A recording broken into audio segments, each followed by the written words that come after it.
عليه أثر السفر ولا يعرفه منا أحد حتى جلس إلى النبي صلى الله عليه وسلم فأسند ركبتيه إلى ركبتيه ووضع كفيه على فخذيه وقال يا محمد أخبرني عن الإسلام. فقال رسول الله صلى الله عليه وسلم الإسلام أن تشهد أن لا إله إلا الله وأن محمدا رسول الله وتقيم الصلاة وتؤتي الزكاة وتصوم رمضان وتحج البيت إن استطعت إليه سبيلا. قال صدقت. قال فعجبنا له يسأله ويصدقه. قال فأخبرني عن الإيمان. قال أن تؤمن بالله وملائكته وكتبه ورسله واليوم الآخر وتؤمن بالقدر خيره وشره. قال صدقت. قال فأخبرني عن الإحسان.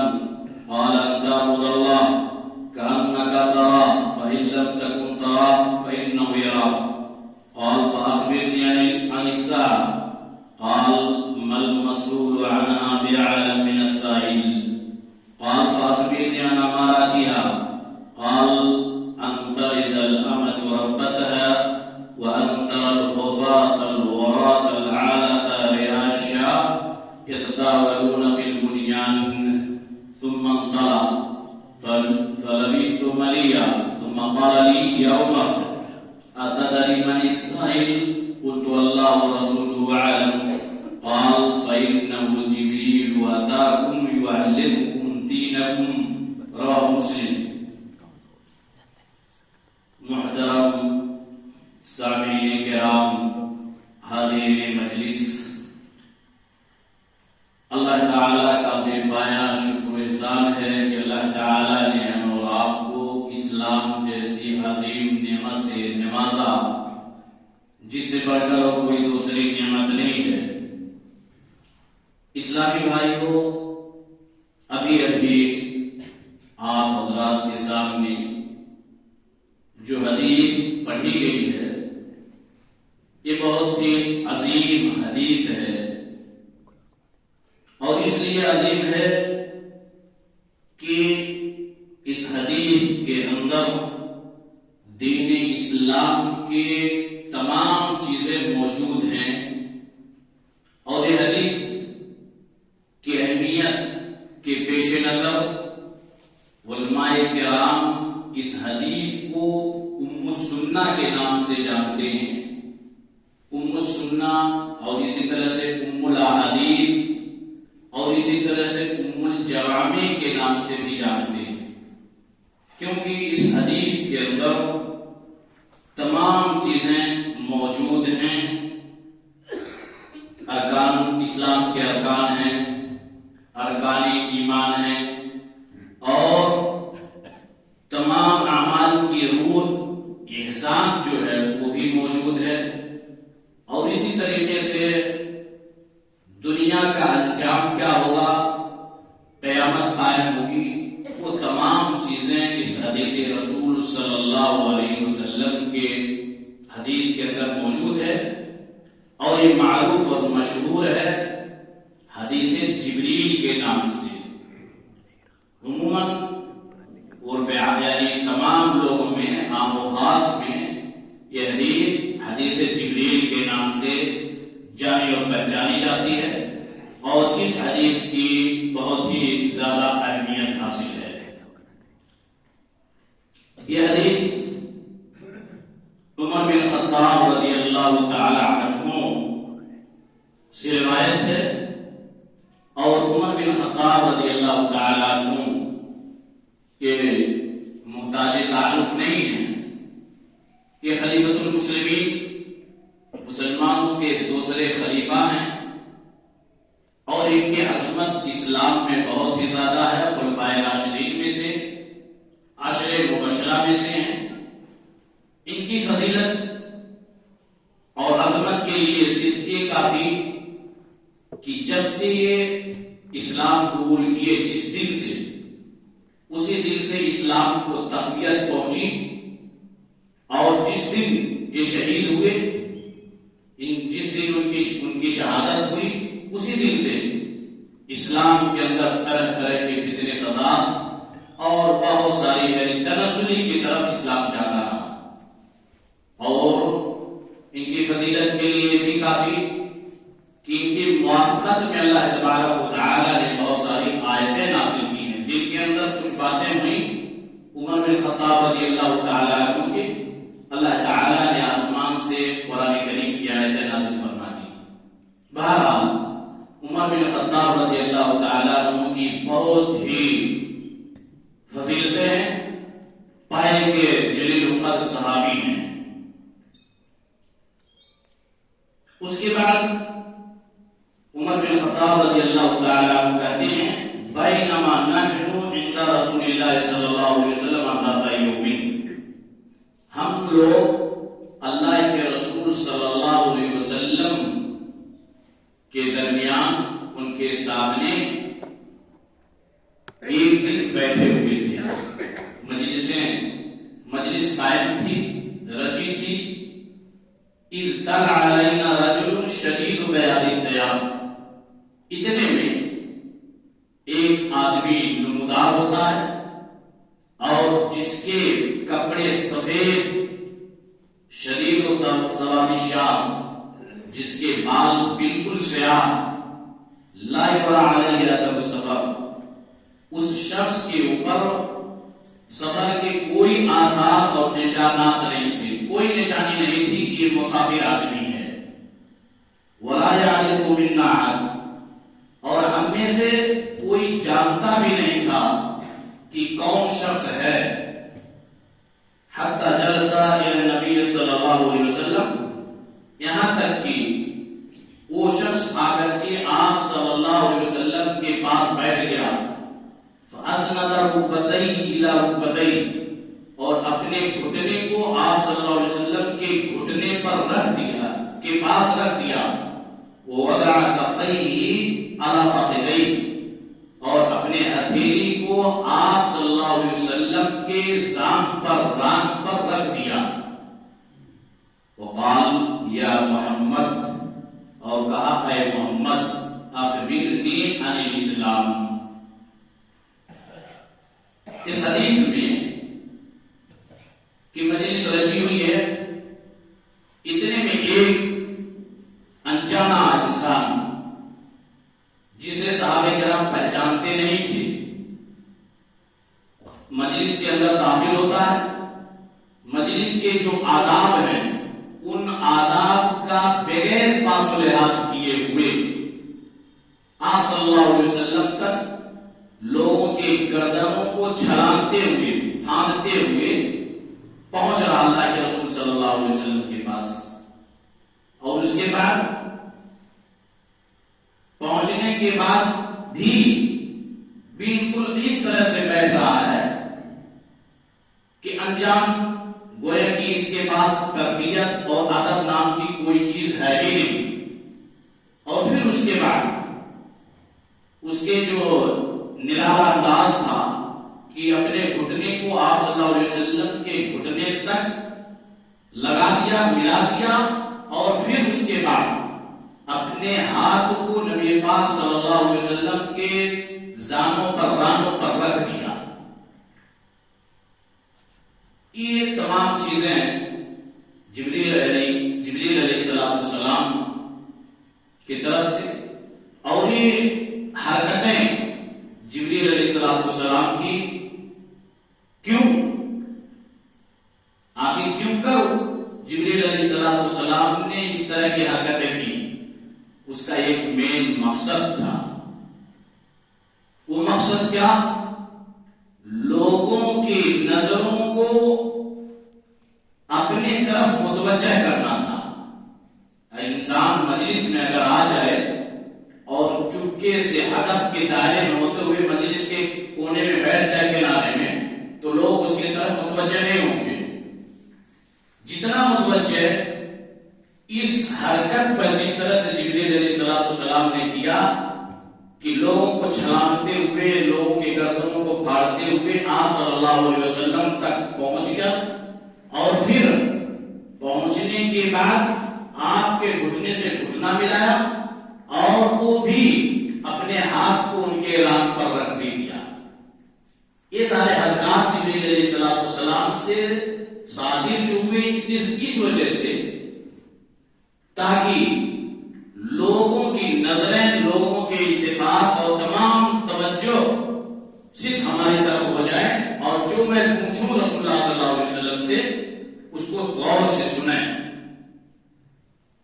اس کے بعد پھر اور تعجب والا مسئلہ، وہ شخص یعنی جبریل علیہ السلام نے کہا یا محمد، اے محمد، نام لے کر کے، گویا کہ اپنے آپ کو ظاہر کر رہے ہیں کہ میں ایک دیہاتی آدمی ہوں. اور اس طرح سے تعجب والی چیزیں تمام تاکہ لوگ متوجہ ہو جائے. کہا یا محمد، اے محمد، اخبرنی عن الاسلام، اسلام کے بارے میں ہمیں بتائیں. ایک چیز اور کہ فرشتے انسانی شکل میں انبیاء کرام کے پاس آتے تھے اور اس طرح سے ابراہیم علیہ السلام کے پاس بھی انبیاء یعنی فرشتے انسانی شکل میں آئے ہیں. آپ صلی اللہ علیہ وسلم کے پاس بھی تحیہ قلبی کی صورت میں آتے تھے جبریل علیہ السلام.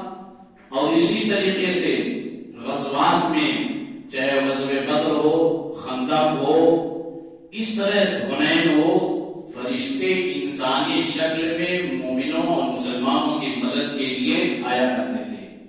تو فرشتے انسانی شکل میں انبیاء کرام کے پاس آتے رہے ہیں اور نبی پاک صلی اللہ علیہ وسلم کے پاس آئے. سوال کیا کیا؟ کئی سوالات ہیں جو ایک کے بعد دیگر انشاءاللہ تعالیٰ اس کی تفصیل کی جائے گی.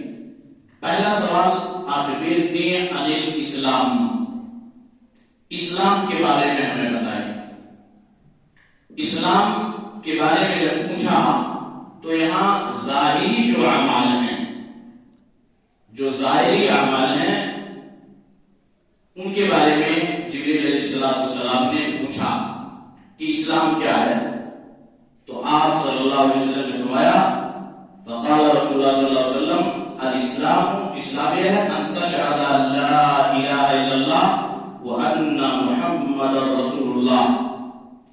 اسلام یہ ہے کہ تم گواہی دو کہ اللہ تبارک و تعالی کے علاوہ کوئی معبود حقیقی ہے ہی نہیں اور محمد صلی اللہ علیہ وسلم اللہ کے رسول ہیں. یہ پہلی چیز. اسلام کے جو بنیادی ارکان ہیں ان میں سے ایک اہم رکن اور سب سے پہلا رکن وہ کلمہ توحید ہے. اور کلمہ توحید کی اسلام میں بہت ہی اہمیت ہے. انبیاء کرام کی بعثت کا مقصد، جتنے بھی انبیاء کرام آئے ہیں تمام کے تمام لوگوں کا مقصد صرف اسے کلمہ توحید کی تکمیل، کلمہ توحید کی وضاحت اور تشریح. کلمہ توحید کیا؟ لا الہ الا اللہ محمد رسول اللہ، یعنی اللہ تبارک و تعالی کے علاوہ کوئی معبود حقیقی ہے ہی نہیں. معبود حقیقی ہے تو صرف اللہ تبارک و تعالی ہے اور محمد صلی اللہ علیہ وسلم اللہ کے رسول ہیں. ورنہ معبود دنیا میں بہت سارے ہیں. معبود کسے کہا جاتا ہے؟ جس کی بھی پوجا پاٹ کی جائے، جس کی بھی عبادت کی جائے، جس کی بھی پرستش کی جائے، وہ معبود ہیں. چاہے وہ انسانی شکل میں ہو یا شجر و حجر کی شکل میں ہو، کوئی بھی ہو. اب اس کا ترجمہ جو بہت سارے لوگ صرف کرتے ہیں کہ لا الہ الا اللہ، اللہ کے علاوہ کوئی معبود نہیں، یہ درست نہیں ہے. درست یہ ہے کہ لا الہ الا اللہ کے معنی لا معبود بحق الا اللہ، اللہ تبارک و تعالی کے علاوہ کوئی حقیقی معبود نہیں ہے. حقیقی معبود یعنی حقیقت میں جس کی عبادت کی جائے، جس کی پرستش کی جائے، وہ صرف اللہ تبارک و تعالی کی ذات ہے، اس کے علاوہ کوئی نہیں. اور یہ جو کلمہ ہے، کلمہ توحید، یہ دو چیزوں پر مشتمل ہے. دو چیزیں اس کے اندر ہیں. یہ عقیدہ کے باب میں ہے جو کہ بہت ہی اہم اور پوائنٹ کی چیز ہے. ہر انسان کو سمجھنا چاہیے کہ ہم یہ کلمہ پڑھتے ہیں اس کے معنی کیا ہے، اس کا مطلب کیا ہے، اس کے شروط کیا ہیں، اس کے ارکان کیا ہیں. اس میں 2 رکن ہیں، اور رکن جب بھی بولا جائے گا کسی چیز کے لیے تو اگر وہ چیز یعنی رکن موجود ہے تو وہ چیز موجود ہے ورنہ نہیں.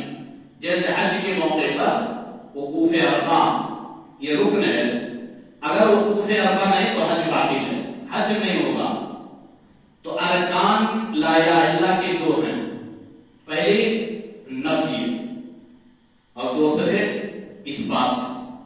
نفی کے معنی انکار، لا الہ یعنی کوئی معبود ہے ہی نہیں، یہ نفی کرنا ہے، انکار کرنا ہے. اور دوسرے الا اللہ، اثبات ہے. اللہ تبارک و تعالی معبود حقیقی ہے، اور اس کے علاوہ جو بھی معبود ہیں معبودان باطلہ ان کا انکار کرنا یہ واجب ہے ہر مسلمان کے لیے، ہر شخص کے لیے. اور یہ کلمہ توحید ایسا کلمہ ہے جس کے اقرار کر لینے کے بعد انسان دائرہ اسلام میں داخل ہوتا ہے، اور جس کے انکار سے اور جس کے شروط کے انکار سے دائرہ اسلام سے خارج ہے. اس کلمے کی بہت ہی بڑی اہمیت ہے. تمام اولیاء کرام اسی کلمہ توحید کے لیے بھیجے گئے. وَلَقَدْ بَعَثْنَا فِي كُلِّ أُمَّةٍ رَسُولًا أَنِ اعْبُدُوا اللَّهَ وَاجْتَنِبُوا الطَّاغُوتَ. اس کلمہ کے کچھ شروط ہیں جو مختصراً یہ علم، یقین، قبول، انقیاد، الصدق، المحبہ، الاخلاص. مختصراً شرح اس کی علم کہ علم بہت ہی اہم ضروری چیز ہے. بغیر علم کے کوئی چیز صحیح معنوں میں ہم نہیں کر سکتے ہیں. فَعَلَمْ أَنَّهُ لَا إِلَهَ إِلَّا اللَّهُ، قرآن کریم میں اللہ تبارک و تعالیٰ نے ارشاد فرمایا ہے. اسی طرح سے امام بخاری نے صحیح بخاری کے اندر ایک باب لکھا، باب العلم قبل القول والعمل.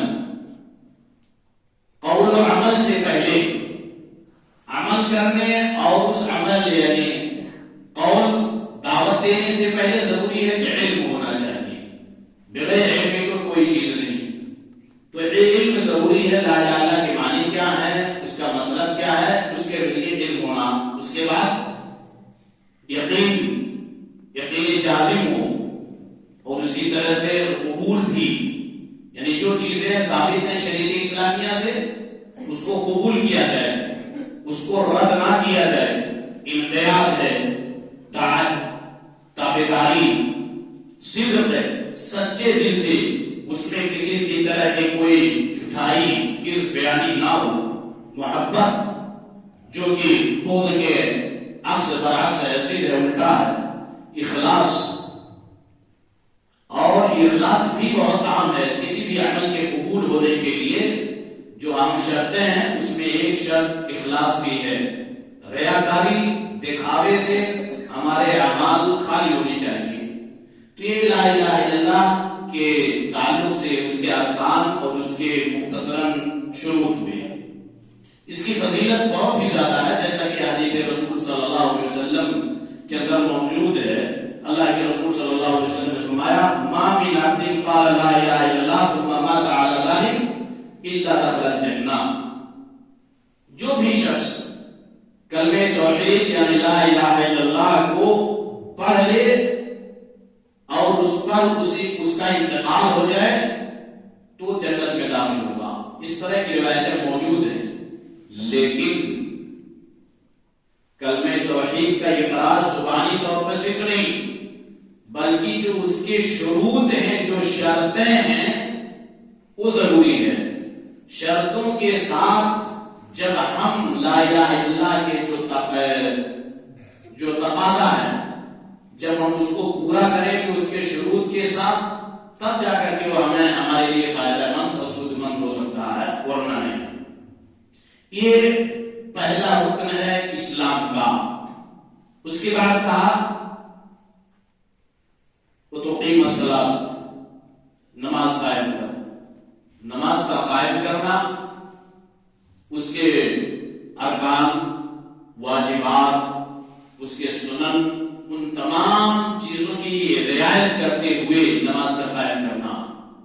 اور نماز یہ ارکان اسلام میں سے کلمہ توحید کے بعد دوسرا اہم رکن ہے، اور جس کی فضیلت قرآن کریم اور حدیث رسول صلی اللہ علیہ وسلم کے اندر بہت ہی زیادہ ہے، اور ایک عمود اس دین ہے، دین کا ستون ہے نماز، دین کا کھمبا ہے۔ اور قرآن کریم میں اللہ تبارک و تعالی نے ان لوگوں کو دینی بھائی کہا ہے جو لوگ نماز اور زکات کو ادا کرتے ہیں، جیسا کہ اللہ تعالی نے فرمایا فَإِن تَابُوا وَأَقَامُوا الصَّلَاةَ وَآتُوا الزَّكَاةَ فَإِخْوَانُكُمْ فِي الدِّينِ۔ اگر وہ لوگ توبہ کر لیں، نماز کو قائم کریں، زکات ادا کریں، تب وہ تمہارے دینی بھائی ہیں۔ نماز سے آج ہماری کتنی محبت ہے، کتنا لگاؤ ہے، ہم اور آپ اس کو بخوبی سمجھ سکتے ہیں، جبکہ اللہ کے رسول صلی اللہ علیہ وسلم نے فرمایا العہد الذی بیننا وبینہم الصلاۃ فمن ترکہا فقد کفر۔ ہمارے درمیان اور تمہارے درمیان، ہمارے اور لوگوں کے درمیان یعنی غیر مسلموں کے درمیان جو چیز فرق کرنے والی ہے وہ نماز ہی ہے، اور جو شخص نماز کو چھوڑ دے اس نے گویا کہ کفر کا کام کیا۔ نماز کی بہت ہی بڑی اہمیت ہے، اور ایسے لوگوں کو صحابہ کرام کے زمانے میں منافقوں میں سے شمار کیا جاتا تھا جو لوگ نمازوں میں سستی کرتے تھے، اور آج ہم ہیں کہ بغیر نماز پڑھے ہوئے اپنے آپ کو سچا پکا مومن شمار کرتے ہیں۔ یہ ہماری بے عقلی کی دلیل ہے۔ نماز کی اسلام کے اندر بہت ہی بڑی اہمیت ہے، اور اس کے چھوڑنے والے کے لیے وعیدیں، یہ دین ہے، صفات المومنین میں سے ہے۔ اللہ تبارک و تعالی نے قرآن کریم میں جہاں بھی مومنوں کی صفات کو بیان کیا ہے، چاہے وہ سورہ مومنون ہو یا سورہ بقرہ یا کہیں بھی، جہاں بھی مومنین کے صفات کا ذکر ہے وہاں نماز کا ذکر ضرور ہے، کہ مومنوں کے صفات میں سے، خوبیوں میں سے ہے نماز کو قائم کرنا۔ اللہ کے رسول صلی اللہ علیہ وسلم نے بھی کہ کہا اذا رأیتم الرجل یقرب الی المساجد فاشهدوا له بالایمان، کہ جس شخص کو بھی دیکھو کہ نمازوں کو قائم کر رہا ہے، مسجدوں کی طرف آ جا رہا ہے، تو اس کے ایمان کی گواہی ہو۔ بہرحال اسلام میں نماز کی بہت ہی بڑی اہمیت ہے۔ اس کے بعد تیسرا حدود زکات، زکات کا ادا کرنا۔ زکات یہ مالی عبادت ہے، اور اس کا نفع بہت ہی زیادہ ہے۔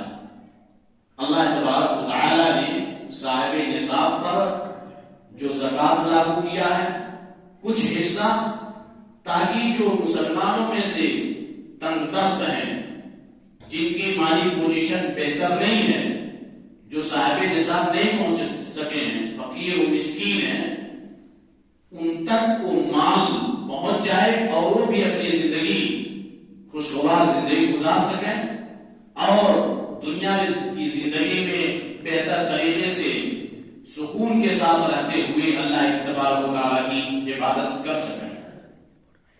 اور یہ زکات کی اہمیت، زکات نہ دینے والوں کے لیے وعیدیں، اس کی اہمیت کے لیے صرف میں ایک مثال دے رہا ہوں کہ حضرت ابوبکر بن قحافہ رضی اللہ تعالیٰ عنہ جو خلیفۃ المسلمین ہیں، پہلے خلیفہ ہیں، خلیفۃ الرسول صلی اللہ علیہ وسلم، آپ صلی اللہ علیہ وسلم کی وفات کے بعد جو پہلے خلیفہ ہوئے، انہوں نے جب لوگوں کو دیکھا کہ زکات کو روک رہے ہیں، زکات دینے سے منع کر رہے ہیں لوگوں کو، یا خود منع کی انہیں اپنے مال میں سے زکات، اس وقت انہوں نے عزم مصمم کر رکھا تھا، پختہ ارادہ کر لیا کہ ان لوگوں سے میں جنگ کروں گا، لڑائی کروں گا، جب تک کہ وہ لوگ زکات دینا شروع نہ کر دیں۔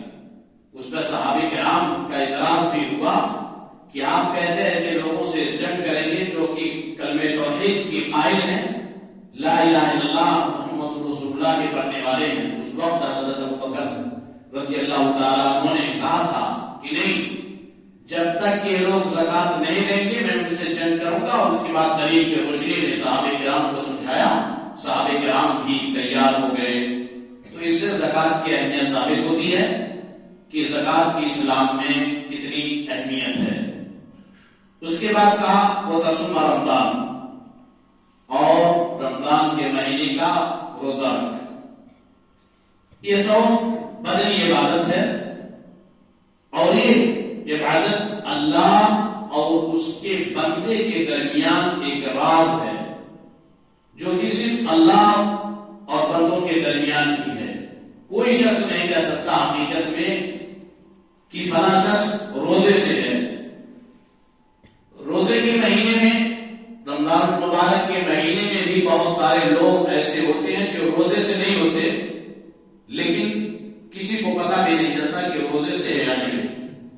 یا اسی طریقے سے جو لوگ رمضان کے علاوہ دوسرے مہینوں میں نفلی روزوں کا اہتمام کرتے ہیں, کوئی کسی کو نہیں پتا کہ روزے سے یا غیر روزے سے. یہ اللہ تبارک و تعالیٰ اور بندوں کے درمیان ہے.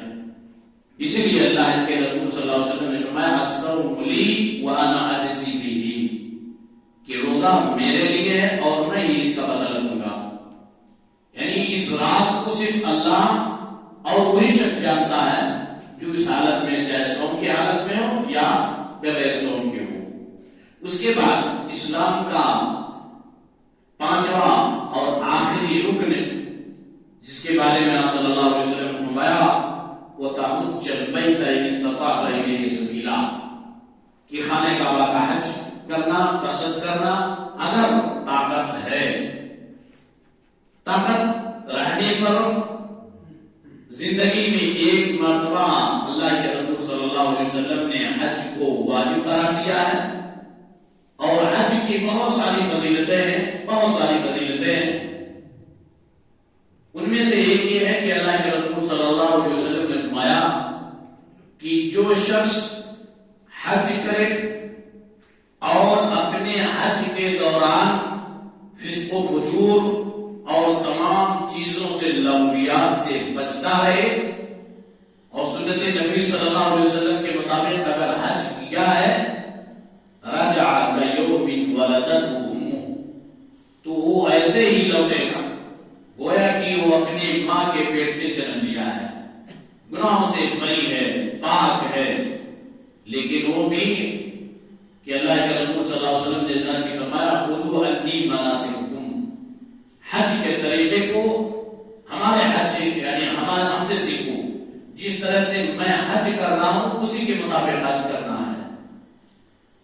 اگر حج کے اعمال یا کوئی بھی عبادت ہو نبی پاک صلی اللہ علیہ وسلم کی طریقے سے ہٹ کر کے ہے تو عبادت قبول نہیں ہو سکتی, اور ایک کلمہ توحید کے اندر وہ چیز موجود ہے, لا الہ الا اللہ محمد رسول اللہ. اتنی باتیں بتانے کے بعد جب بتا چکے اللہ کے رسول صلی اللہ علیہ وسلم, تو جبریل امین کیا کہتے ہیں, قال صدقتا, آپ نے سچ فرمایا. یہ اور تعجب خیز بات ہوئی صحابہ کرام کے لیے کہ یہ ایک سائل ہے اور اس انداز میں آیا ہے اور آپ سے سوال کر رہا ہے, اور جواب پا جانے کے بعد پھر کہہ رہا ہے کہ آپ نے سچ بتایا. آپ کے بات کی یعنی جواب کی تائید اور توثیق کر رہا ہو شخص. اس سے صحابہ کرام کے یعنی تعجب میں اور اضافہ ہو گیا کہ آخر کون ہے, کیوں اس طرح سے ہے. اس کے بعد پھر دوسرا سوال کر رہا ہے, یعنی جیسا کہ پھر عمر بن خطاب کہہ رہے ہیں فعجبنا له يسأله ويصدقه, ہم لوگوں کو اور تعجب میں کہ یہ سوال بھی کر رہا ہے اور جواب پانے کے بعد اس کی تصدیق بھی کر رہا ہے. یہ پہلا سوال رہا جبریل علیہ السلام کا اللہ کے رسول صلی اللہ علیہ وسلم سے. اب اس کے بعد ایمان کے بارے میں, پھر احسان کے بارے میں, اور پھر قیامت کے بارے میں اور قیامت کی علامتوں کے بارے میں, جس پر انشاءاللہ دوسرے درس میں باتیں ہوں گی. اللہ تبارک و تعالی سے دعا ہے کہ اللہ تبارک و تعالی ہم تمام لوگوں کو حدیث رسول صلی اللہ علیہ وسلم سمجھنے عطا فرما. اور اس کے اندر ایک چیز ہے فوائد الحدیث جو ہوگا لاسٹ میں بتایا جائے گا انشاءاللہ تعالی. اللہ تبارک و تعالی ہم تمام لوگوں کے دلوں میں حدیث رسول صلی اللہ علیہ وسلم کی محبت پیدا کر دے اور ہم تمام لوگوں کو توفیق دے کہ ہماری جو بھی عبادتیں ہوں نبی پاک صلی اللہ علیہ وسلم کی سنت کے مطابق ہوں. اقول قولی ھذا استغفر اللہ لی ولکم ولسائر المسلمین فاستغفروہ انہ هو الغفور الرحیم. السلام علیکم ورحمۃ اللہ وبرکاتہ.